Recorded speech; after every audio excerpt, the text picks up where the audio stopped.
1947 में बनाया गया।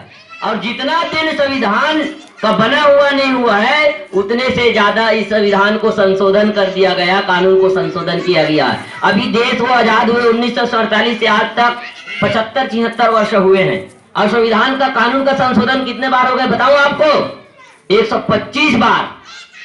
तो इससे क्या संदेश जाता है, इससे क्या मालूम चलता है कि इस देश में जो सत्ता में बैठे हैं लोग, उनको इस संविधान और इस कानून पर यकीन नहीं है, इसलिए वो बार बार बदलते हैं, बार बार नया कानून जोड़ते हैं। अभी आप लोगों को पता है ना, एट्रोसिटी एक्ट जो 1989 की जो अनुसूचित जाति अनुसूचित जनजाति अत्याचार निवारण अधिनियम, जिसको सुप्रीम कोर्ट के जज ने खत्म करने की बात कही थी, और इससे पहले और एक अधिनियम को खत्म करने की बात कही थी, भू राजस्व संहिता की धारा 170 खा, उसको भी खत्म करने की बात कही गई थी।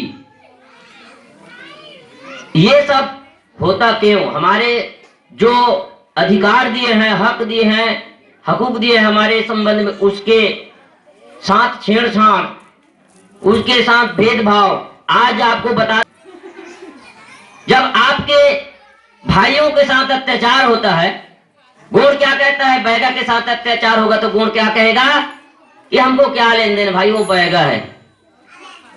और गोड़ के साथ अत्याचार होगा तो बैगा क्या कहेगा? हमको क्या लेन देना ना, उनके हमारे साथ बेटी का लेन देन, रोटी का लेन देन, वो बैगा है दूसरे समाज के। इस तरीका से जो सोच है, इस तरीका से जो आप लोगों की मानसिकता है, इसके वजह से आज हमको इस देश से, जब हम इस देश के मालिक हैं, जहां इस देश में हमारे सबसे ज्यादा जनसंख्या है, उसके बावजूद भी हमारे ऊपर अत्याचार हो रहा है। क्यों हो रहा है?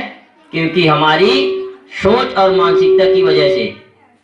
अभी यहाँ सभी लोग अभी कह रहे थे कि रावण की बात, महिषासुर की बात, अभी तो कोई कुछ नहीं बोलेगा, अभी तो कोई कुछ नहीं बोलेगा। दाई माई जितने भी बैठे हैं वो भी कुछ नहीं बोलेगी, यहाँ सियाने लोग बैठे वो भी कुछ नहीं बोलेगा। लेकिन कल होते हुए क्या कह देंगे? अरे वाले कोयतुर वाले आए थे यार, रावण को महिषासुर को देवता मानते हैं, हम तो आदिकाल से राम को मानते हैं, एक ऐसे रावण को मानते हैं, महिषासुर को मानते हैं, ऐसे कहते हैं, कह रहे हैं, गलत कह रहे हैं, ऐसे कहने लगेंगे। चौक में या फिर पान ठेला में या बाजार हाट में ये प्रकार से इनका जो चर्चा चलने लगेगा। क्यों?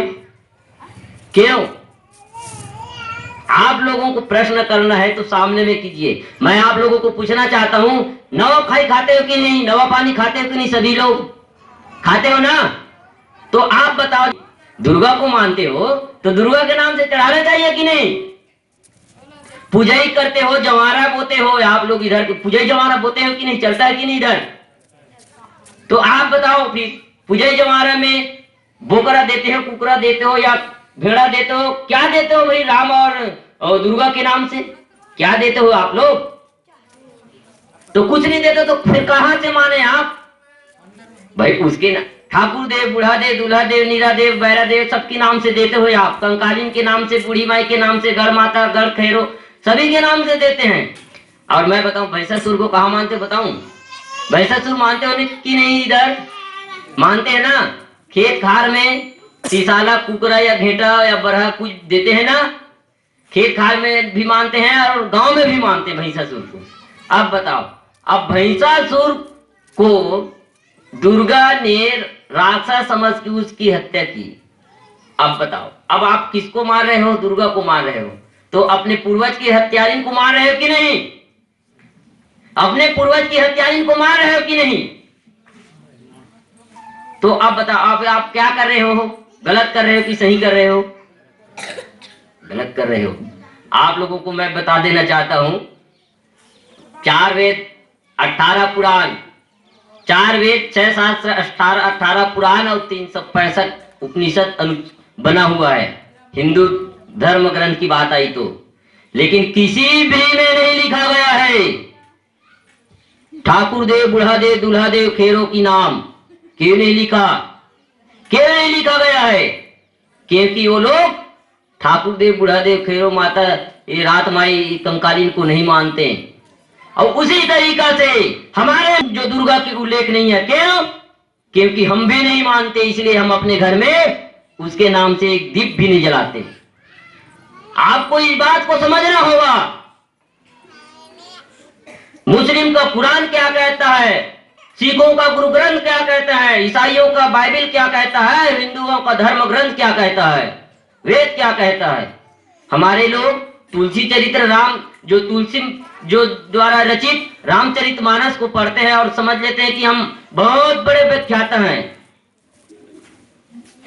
तुलसीदास से पहले वाल्मीकि ने रामायण की भी रचना की है, आपको पता है ना। और उसी वाल्मीकि की रामायण को तुलसीदास ने हिंदी संस्करण किया, हिंदी अनुवाद किया है। वाल्मीकि रामायण को खोल करके देखिएगा आप, वाल्मीकि का ओरिजिनल रामायण, जिसमें संस्कृत और हिंदी संस्करण नहीं है, संस्कृत ही में लिखा गया है, देवनागरी लिपि में लिखा गया है।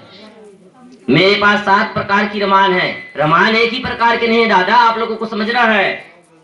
खोतानी रामायण, बौद्ध रामायण, सच्ची रामायण, जैन रामायण, वाल्मीकि रामायण, तुलसी रामायण, 7 प्रकार की रामायण है। और एक वेद है जिसे क्या कहते हैं, ऋग्वेद। मैं किसी को और हमारे संगठन के युवा भी किसी को नहीं कहते, हम किसी को जबरदस्ती नहीं करते, लेकिन मैं एक आप लोगों का कहना चाहता हूं कि आप रामायण को माने या ना माने, हमको उससे मतलब नहीं है। लेकिन आप लोगों को अगर सही जानकारी लेना है, इस धर्म के बारे में समझना है, जानना है, तो आप यहाँ जितने भी धर्म हैं, हिंदू, मुस्लिम, सिख, ईसाई, बौद्ध, जैन, जितने भी धर्म हैं, सभी का धर्म ग्रंथ पढ़िए और पढ़ने के बाद आना और बताना कि सबसे सर्वश्रेष्ठ कौन है। हमारे लोग भक्ति की दृष्टि से पढ़ते हैं, बस क्या कहते हैं, रघुपति राघव राजा राम, पति पतावन सीताराम, सीताराम सीताराम कहिए, जय विधि राखे राम तही विधि रहिए। क्या है, हम गरीब हैं तो हम गरीब रहेंगे, हर हमेशा गरीब रहेंगे। ये रामचरितमानस सही कहता है कि सीताराम सीताराम कहिए, जय विधि राखे राम तही विधि रहिए। गरीब गरीब रहो,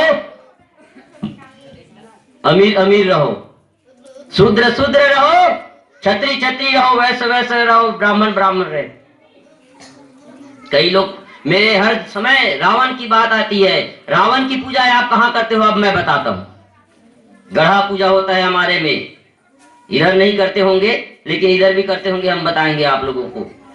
रावण मुरी पूजा, गढ़ा पूजा, खडेरा पूजा और गढ़वीर पूजा, ये अलग अलग क्षेत्र में अलग अलग नामों से रावण की पूजा करते हैं। जैसे आप लोग तालाब में कहीं कहीं देखे होंगे, तालाब के बीचों बीच बड़ा मोटा सा लकड़ी गड़ा करके खड़ा कर देते, बाना गड़ा के, देखे ना, कहीं तालाब में देखे हो ना ये चीज, क्या है वो, वही खडेरा पूजा है। खंभा पूजा, जीजा हमारे छत्तीसगढ़ में खंभा पूजा कहते हैं, हम खडेरा पूजा कहते हैं। तालाब का जब निर्माण होता है तो वहां हम खडेरा पूजा करते हैं। और जी हमारे समाज में, आदिवासी समाज में एक मान्यता रही है, पेड़ हो, पौधा हो, कुआं हो, घर हो, बावली, कुआं, कुछ भी हो, ताल तलैया कुछ भी हो, हमारे समाज उसको जीवित रखने के लिए उसका विवाह करते हैं कि नहीं। आमा पेड़ लगाता हो तो आमक विवाह करते हो नहीं, कुआं लगाते, कुआं खनते, कुआं विवाह करते, ताल तलैया सभी के विवाह करते हुए आप लोग। अब अगर उसका विवाह हो गया तो वो जो आमा नहीं मरेगा, कुआं नहीं सूखेगा, ताल तलैया नहीं सूखेगा। और इसलिए जितने भी प्राचीन ताल तलैया खना हुआ है, तालाब निर्माण हुआ है, आज तक नहीं सूखता। क्यों नहीं सूखता? और आज भैया वो जोगी डबरी के नाम से खना रहे हैं, या फिर और वो कोई डबरी वबरी खनन हो रहा है। आज पानी भरा, पूरे पेग हो गया, 2 महीने बाद पानी खत्म। क्यों ऐसा क्यों? और हमारे पूर्वजों द्वारा खुदाई किया गया 1200 साल का, हजारों वर्ष पहले की जो ताल तलैया कुआं बावली, क्यों नहीं सूखता? आप लोगों को इस बारे में सोचना होगा। तो वहां हम खंभा पूजा करते हैं छत्तीसगढ़ में। इधर जब हमने रावण की जब बात उठाई तो 120 गांव में जा करके सर्वे किया, और जो तालाब में खंभा गड़ा था उसके बारे में। वो हमारे सिर्फ आदिवासी समाज नहीं, यहाँ जितने भी मूल निवासी समाज है, जितने भी यहाँ तेली हो, मरार हो, पटेल, जो जितने भी समाज हैं, सभी गांव में गड़ा था। इधर से ऐसे गए हम सीधा रोड में, बड़े बड़े सतनामी गांव था, वहां भी गड़ा हुआ है। तो उन्होंने बताया कि ये खंभा पूजा है, जिसे हमारे पूर्वज, हम जानते नहीं हैं, लेकिन इस तलैया को अमर रखने के लिए इस पानी यहाँ हमेशा भरा रहे ऐसे करके करते हैं ऐसे, और उसी चीज को आप खत्म कर दिए, इसलिए आपका तालाब तलैया की पानी सब खत्म होते जा रहा है, वर्षा भी ऋतु खत्म होते जा रहा है।